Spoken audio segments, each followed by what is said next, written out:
I'm Dr. Thomas McKenna. I'm a program officer at the Office of Naval Research. So there's substantial losses incurred when you have a major fire, when you can't suppress it at an early stage. SAFER is the shipboard autonomous firefighting robot. And this is a program that's been going on for about 5 years, basically to develop a humanoid capable of fire suppression.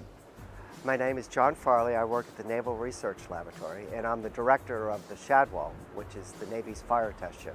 If we have a shipboard fire, we have to be able to quickly get it under control and then regain the ship's ability to maintain its fighting mission. You know, we have not only the ship, but we have ordnance on board, and we have a lot of flammable systems on board. Sometimes it's hard to keep the sailors up to the latest as far as training is concerned. Or sometimes they could create an environment and make it worse. Now the robot could be trained and constantly updated to make sure that the conditions are not as bad as what a human could make it. Well, our objectives for the demo on the Shadwell were to show that the robot could walk over what was a very uneven floor, that it could orient itself to the fire, that it could autonomously handle the hose, operate the hose, aim the hose, and suppress the fire, which it succeeded in. I'm Brian Latimer. I'm an associate professor at Virginia Tech in the Department of Mechanical Engineering. I think robots are well suited to be sent into those environments, and bipedal humanoid robots are particularly good for those applications because even in the tight, confined conditions that you might have inside of structures, these types of robots can be designed to maneuver in those conditions.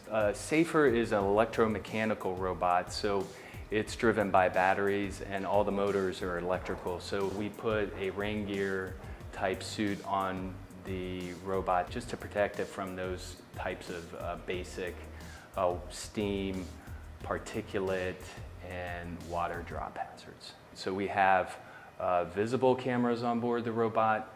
We have something called a LiDAR, which is a rotating laser that gives the location of the points in the field of the view of the robot. And then lastly, we have stereoscopic thermal imaging cameras that the robot uses to detect and locate the position of a fire so they can suppress it. We combined the notion of smart sensors in the spaces, microflyers that can fly even in smoke, go through those extremely narrow doors, that it could locate fires and operate in those hallways even in dense fire smoke. And it succeeded all those tasks. So today was the first time we came on board an actual Navy ship. We were able to do a lot of things today that we hadn't done previously, and we have a lot of hope for new advancements in the future. We have some fundamental issues in robotic mobility that we still have to address, as well as working out the human system integration issues. And we'll continue to advance the capability with better and better demonstrations. At the current time, the robot is teleoperated, so you have operators standing off with the computer console.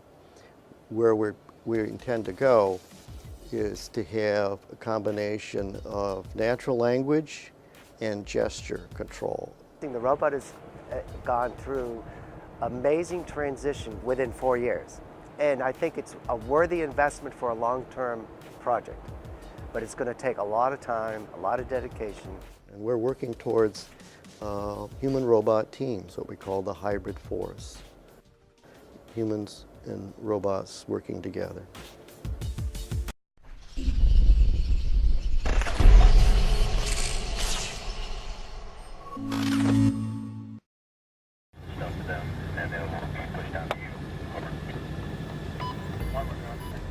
Over the past decade, I've watched American troops operate on the front lines of war in Iraq and Afghanistan, both as a U.S. Marine and later as a journalist. During that time, two things have struck me. First, Americans have developed a low tolerance for seeing their soldiers return home in coffins. And second, soldiers are surrounded by an overwhelming amount of new technology. It's now part of their everyday lives. These two trends are shifting the way the U.S. fights its wars. The Pentagon is currently building an army of what it calls unmanned systems. It's their fastest growing arm of development. And there's a momentum to create machines with more autonomous capabilities, robots which can take certain decisions themselves. But what will this new era of warfare look like? And do the legal and political structures exist to deal with it? These are big meta changes that are happening in war that we've got to wrap our heads around. So I see this as a very major threat to respect for human rights. What is war going to look like when it's robot versus robot? Who wins that war, and how can you even tell?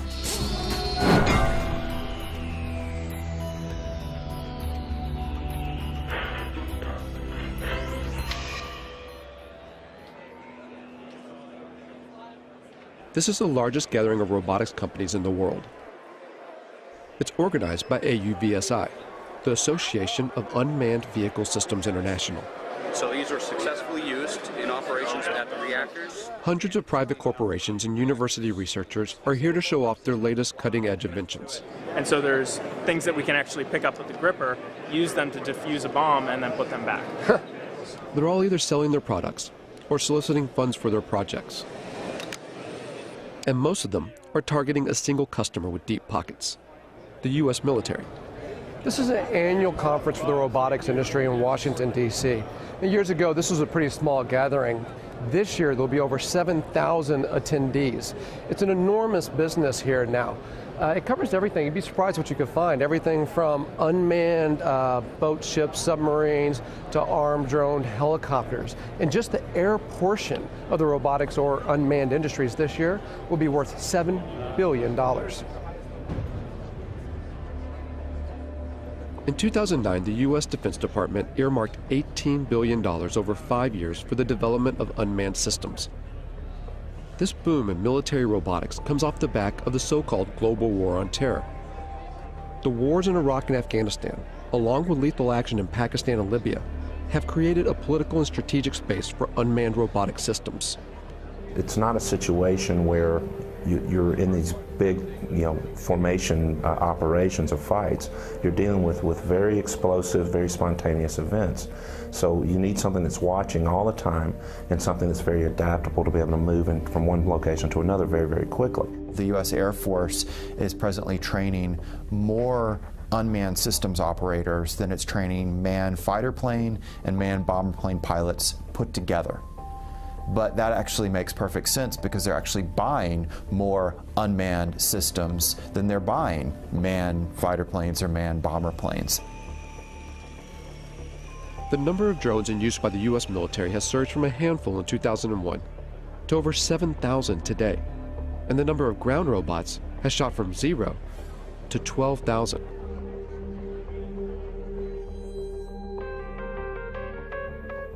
When you start to take a look, the amount of robot research funded by the U.S. military is astonishing.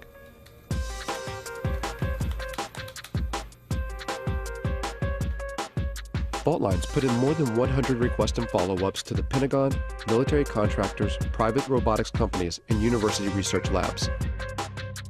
But gaining access to see how these tax dollars are put into use isn't easy. When we could actually get a response, it was almost always a firm no. After several months of chasing, only a handful agreed to allow us to film.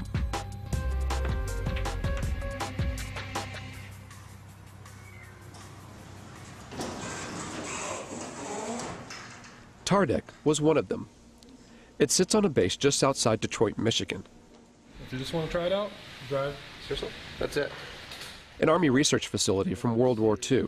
It used to build tanks. Wow, look at that. Now much of their work is dedicated to robotic technology. What we're looking at here at Tardec is unstructured environments. So robots that can move out of the area of very strict programming.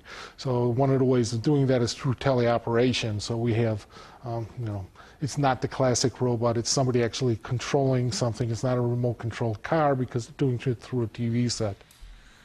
All the robots here are collaborations between TARDEC and private companies or university labs, or both. Companies like iRobot in Bedford, Massachusetts. This is the home of the PackBot, one of the first ground-based robots the U.S. military adopted after 9/11. Thousands are being used in Iraq and Afghanistan to defuse improvised explosive devices, or IEDs. The old way of doing business was to ask an individual, our sons, our daughters, our brothers, our sisters, to mount up one of those heavy, cumbersome, hot bomb suits and literally to waddle out to go face to face with an IED. Today, we do that at distance, and we do it virtually via a robot. Much, much better way to do business. So the interesting thing about this one is light. It weighs about 5 pounds or so. And here's what the military wanted. A robot that you could throw, say over a wall or something, and then look, it rights itself. And now you can see over that wall with the cameras on that robot. With video game-like controllers, soldiers can guide recon robots like this one to see over walls or defuse bombs. These ground-based robots add a buffer between the soldiers that use them and a potential threat, whether it's a bomb or a human enemy. But technology designed to save lives can be easily modified to kill. The step between putting a laser beam on someone's forehead, it's not a technological leap to then putting a bullet in their forehead. It's actually a legal political question. We feel strongly and ethically that there has to be a man in the loop. If you look at the history of any military technology, it typically starts in reconnaissance, then becomes frustrated that you see bad happenings but can't deal with them, and it evolves to strike. Really, the technology will happen. It's how we're going to deal with that technology. While the idea of arming ground robots still seems taboo, in the air, it's a line that has long been crossed. At a Utah Army testing facility, the military has invited members of the media to a display of its unmanned aerial systems. We're going to showcase that entire package for you here today in a way that I think is going to really resonate with you once you see what's inside and behind the curtain. It's the largest drone demonstration the U.S. Defense Department has ever allowed to be filmed. As the drones fly overhead, journalists watch the mock operation from inside a hangar. From 7,000 meters in the air, the Gray Eagle hunts its target. 8-9, Overlord Maine. Maintain eyes on that truck. It's estimated that the Pentagon will invest nearly $37 billion toward drone development through 2020, advancing unmanned systems more than piloted aircraft. Oh, I think it's fundamentally changed warfare. I think it's fundamentally changed the way we operate. I think eventually it's going to fundamentally change the way we live in the United States. And now we have a technology that allows you to carry out acts of force without having to think about some of the consequences, the political consequences of sending sons or daughters into harm's way. So in my mind, the barriers to war in our society, they were already being lowered. Now we have a technology that literally takes those barriers to the ground. Apache 17, track target 2. All of which make it such an attractive tool for the U.S. But drones are some of the most controversial weapons in the American arsenal, particularly in their use for targeted killings, a phrase first termed under the Bush administration's so-called War on Terror, to use lethal force against specific individuals. It means killing people, often outside official war zones. The program has been ramped up under the Obama administration.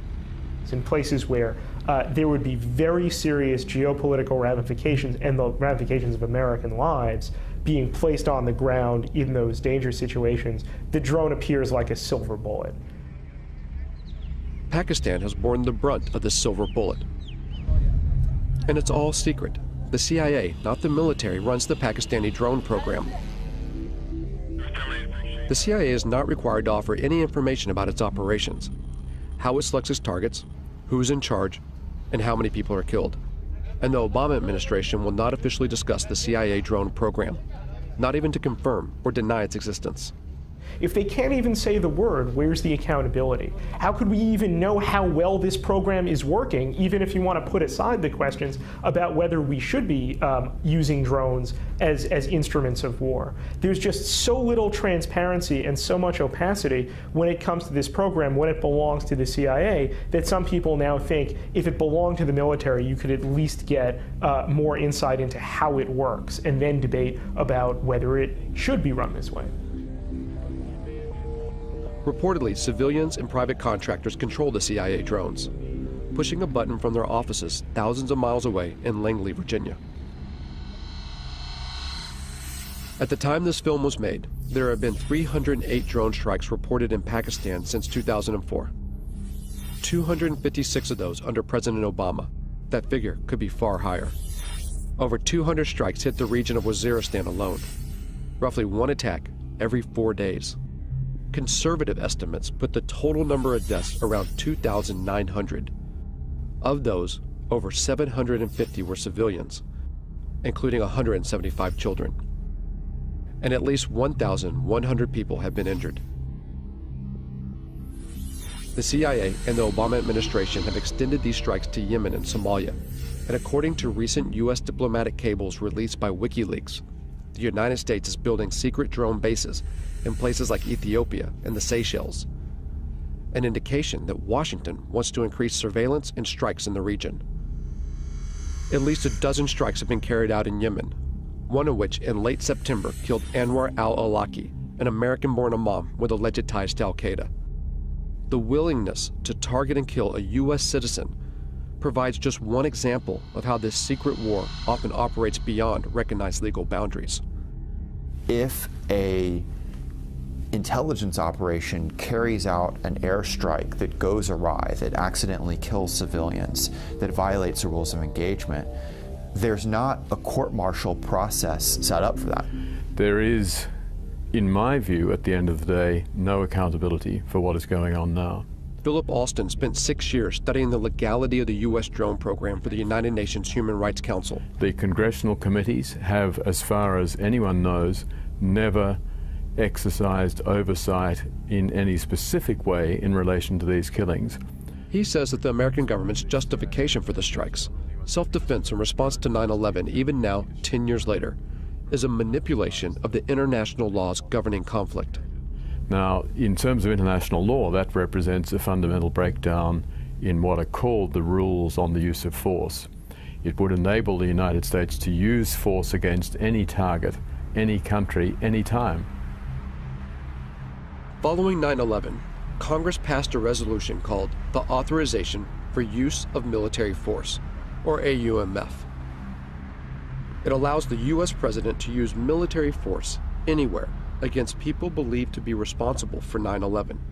And when the Obama administration has been asked, what authorities do you possess to go, into Yemen, to go into Somalia, even, outside Afghanistan into Pakistan, for the purposes of attacking people that you say are aligned with al-Qaeda, they use the AUMF. I think the U.S. is certainly risking setting itself up for a significant global backlash against its extension of power extraterritorially. But the bigger problem, of course, is other states saying, well, this is the norm. You do it. Why shouldn't we do it? The UN Human Rights Council has taken no action to further investigate the legality of the U.S. drone program. While the U.S. continues to expand the program, 45 other nations are working on their own drones, many being sold on the open market. In the rush to churn out robotic military systems, who buys these technologies and how they're used has minimal international oversight. In short, the law is not keeping up with the pace of development. Technology doesn't stop, and that's, I think, one thing that people need to realize is that it's accelerating ever faster, not just in the number that we're using it, but how advanced it is. The accelerated pace of development is such that it is inevitable that we are creating machines that are going to be able to do things we cannot currently conceive of them doing. I think if the United States were serious, part of this major program to, if you want to create a word, to robotize its war-making functions, would be to build in various safeguards designed to ensure respect for the laws of war. There has been a mad dash for advancement with very little consideration for how that advancement will play out against human society. And Rita J. King is a futurist who studies the potential dangers that technological advances in robotics and artificial intelligence can bring. Within the United States, you have the military, and then you have, private business, and you have universities. So all these different groups are doing their own research and their own creations at different paces. And eventually there will be more of a coming together of these different aspects of the programming and the creations, and we will cross a line. In a university lab at Virginia Tech, Professor Dennis Hong and his students work on a robotic soccer team. The real thing is, if you want to use these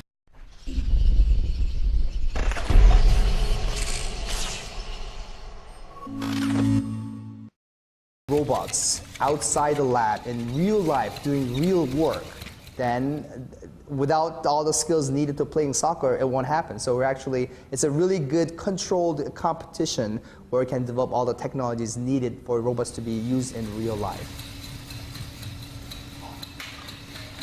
Virginia Tech's funding comes from a variety of sources. These robots are part of a project sponsored by the National Science Foundation. But they also take on projects financed by the U.S. military. So as a research lab, the technology we develop, we want the society to be using our technology. Of course, many of our robotics projects, most of them, if not all of them, are to help the society. But here they recognize that a technology's ultimate use is unpredictable. Time to time, as a group, we sit down and discuss about these kind of problems. Mainly, it's very sensitive, especially for when we work on military-funded projects and those kind of things. But many times, we don't have any control once it leaves our hands. However, that's true for any technologies, any science besides robotics as well. It's hard to put a timeline on how fast robots and artificial intelligence will develop. But almost everyone we spoke to seemed to believe that in just a few decades, the robots that will exist in our world will be unrecognizable by today's standards.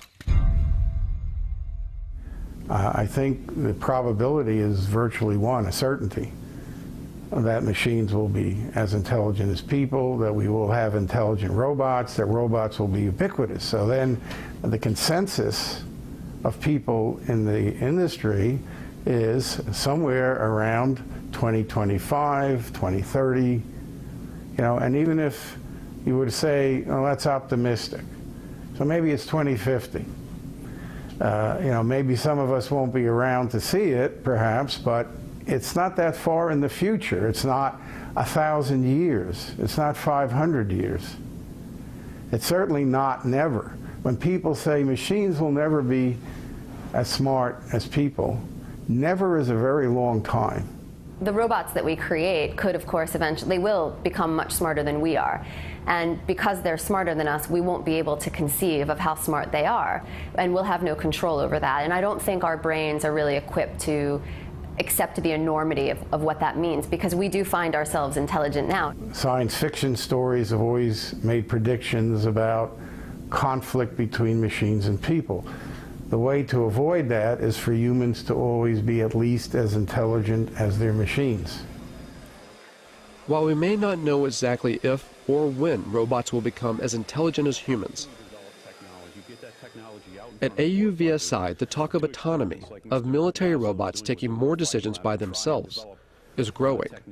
Work on the next generation of autonomy, maybe before it's really needed, to show where it can go. General Riggs talked about unfair advantage, and I'm in full agreement with him. We want unfair advantage. We want lots of unfair advantage. Why shouldn't we? And unmanned systems, and especially weaponized unmanned systems, clearly provide a huge advantage. So how far will robot autonomy go? And will a robot ever be allowed to make the ultimate decision, to take a human life? Officially, the U.S. military claims there will always be a man in the loop, that a human will always make the decision to kill. But there are signs that this may not always be the case. In 2006, the Army funded a major study to find out if lethal autonomous robots could be programmed to act ethically on the battlefield. There's a long and rich history of war crimes in every war.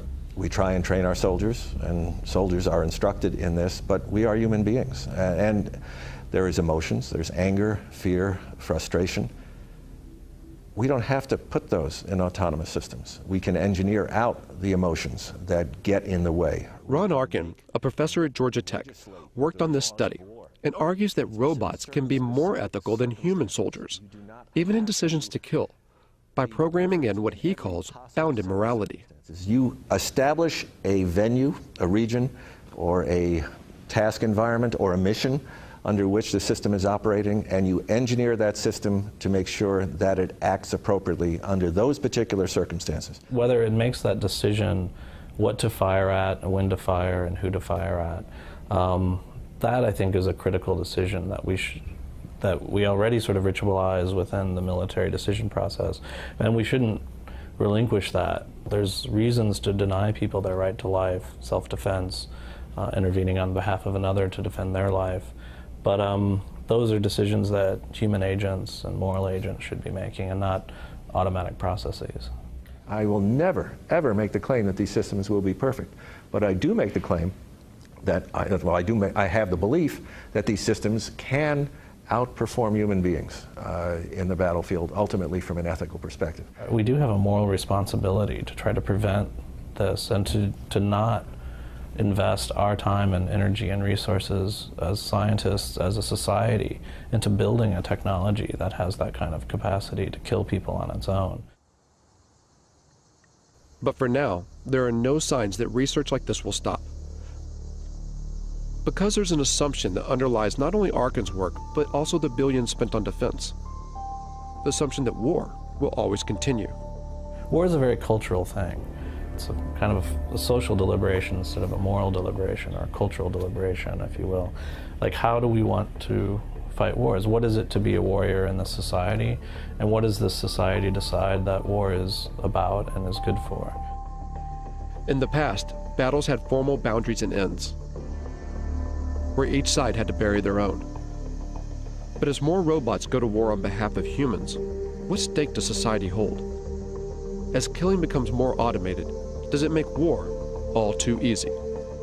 So I think that is a big issue as far as what these technologies are going to do, and making war much easier to become involved in, and really detaching, especially in the United States, the American public from its sense of responsibility and moral and social deliberation that should go into deciding when wars occur.